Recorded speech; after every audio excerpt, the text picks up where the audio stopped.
there is a perception that if, for many in the community, and particularly those affected, that fast track the legislation and the projects freeze out local views from being considered, and automatically happen. Like there's almost a sense of resignation that, oh, well, it's going to happen now, it's on the fast track. To talk about this, what it really means in terms of practice and procedure, and to give us an idea of, well, is it working the way it was meant to? Infrastructure Minister Chris Bishop joins us now. Chris, thank you so much for joining us. Good morning to you. Are you the back of a car somewhere this morning, are you? No, I'm in Auckland. I've just come from the opening of the third main rail line with Winston Peters, your old sparring partner, and I'm just in Auckland about to go and do a speech. So good to talk to you, Michael. No, and good to talk to you too, Chris. Thank you so much for joining us. Listen, mate, I'm going to a meeting tonight, of all places, at Lake Hawea, where Contact Energy, under the fast track approval process, are seeking to lower the lake levels because, well, they haven't built any infrastructure over the last 30 odd years. So they're trying to get access to more electricity through their dams at Clyde and Roxburgh. Now, I don't want to specifically talk about that particular project, but there are a number of projects in which communities who are facing these fast track projects feel that they might not get a say in how those are dealt with. Can you put their minds at ease? Yeah, so look, the role of the fast track process is to accelerate infrastructure development, and it's also a one-stop shop. So often with some of these projects, you've got the RMA to deal with, you've got heritage, you've got archaeology, you've got Conservation Act. All of those are kind of separate statutory processes. So one of the it's called fast track, but it should probably be better be called the one-stop shop, because trying to combine all those things so that the panel, you have to deal with multiple different statutory processes, all of which, takes time and money. And so there is an ability, and so, the point is to accelerate things. So the timeframes are reduced down from, what the RMA might be, for example. So give you a good example, the first project consented through fast track was expansion of the Port of Auckland, a berth expansion essentially. And they reckon it took 56 days to get consented. They reckon under the normal RMA it would have taken 5 years, possibly longer. So we got it done in 56 days, and basically everyone's on board with it. No one really opposes the project, but it's just the way the RMA works. It takes forever. Now, I'm not saying all projects are like that. Some are more controversial. The Lake Hawea project that you referenced, there's legitimate debate around the environmental effects of that project, and that will all be considered by the expert panel that will be set up for that project, or maybe set up for that project, because we're going through a bit of a process before we get there, but maybe set up around that. And then there's a whole range of other projects that are in the mix as well. And so the role of the panels is to hear all the arguments, and there is a legitimate role for local communities to input into that. But I don't get involved in that. I leave that over to the panels to run. Okay. Now, these panels that are set up, presumably, Chris, in your capacity as Infrastructure Minister, you appoint them?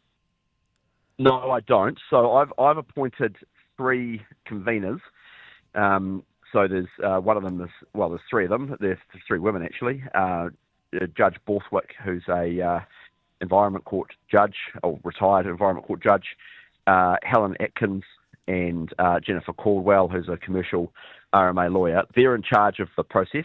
So I've appointed them, and then it's over to them. So for every individual project, they then go and appoint panels of up to 5 members, which have the technical expertise to go through the projects and hear the arguments and the evidence and things like that. And the people who are on those panels are, a range of legal experts, and it depends a bit on the project. So we've built flexibility into the what the panel conveners can do in terms of setting them up. So, for example, a mining project, you want to kind of have a mining expert. You want to have an expert on some of the environmental effects that the mine might cause. You want to put those people onto the panels.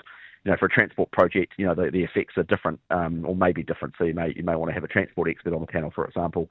Likewise for energy projects, different again. So the Act is deliberately a bit flexible so that you can get really technical experts onto the projects. And that's the way it's been working so far And I think working pretty effectively. There's a few changes we may want to make in the future, but I think working pretty well.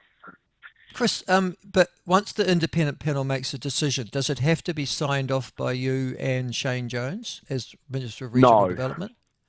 no. Right. So that was the original idea, was that it would be all over to ministers. And that, and I think there's a bit of a perception out there that Shane and I, can just, do whatever we like. It's not accurate. So what we did was, that was the original idea, but in the final analysis in the legislation, the independent panels have the final decision, and it's over to them. So, the Ports of Auckland decision was made by an independent panel. It was consented and approved, but actually one of the projects has been turned down. So the Delmore housing development north of Auckland applied. It was referred into the panel. The panel heard all the evidence and actually decided that the infrastructure effects of the project, couldn't be dealt with in a way to build the houses that Delmore were seeking to build. And so they turned the project down. So that's the second project through. But we're expecting a third project actually later today to receive approval, which is a housing project in Nelson, which will provide a lot of homes for Nelson, which is growing, and I think it'll be widely welcomed in Nelson. So that's a housing project that's been approved, for example. Okay, so it's not automatic that just because there's a project, Not it's automatic. going to be approved. No, It's not automatic. The Act says that. The Act says basically, I'm paraphrasing, you've got to give significant weight to the fact that a project's been referred in.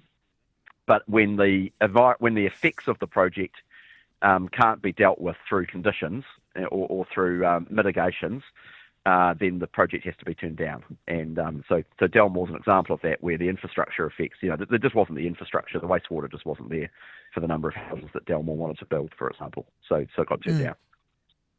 Now, obviously, there are those projects that are having of national infrastructural importance. So I would think energy development projects, for example, is a good idea. You'll be aware of the fact that there is a project that was turned down relating to contact energy at the Wyndham Southern Wind Farm project. Yes, that's right. Now, that was turned down under the previous government's fast-track legislation. That's right. So that was under the COVID-19 fast-track law. So David Parker, when he was Environment Minister, to be fair to Labor, even they recognised that the RMA is this ridiculous stumbling block on getting stuff done in this country. So they did their own fast-track, quite a limited version, to be fair, and it had a different legal test in it.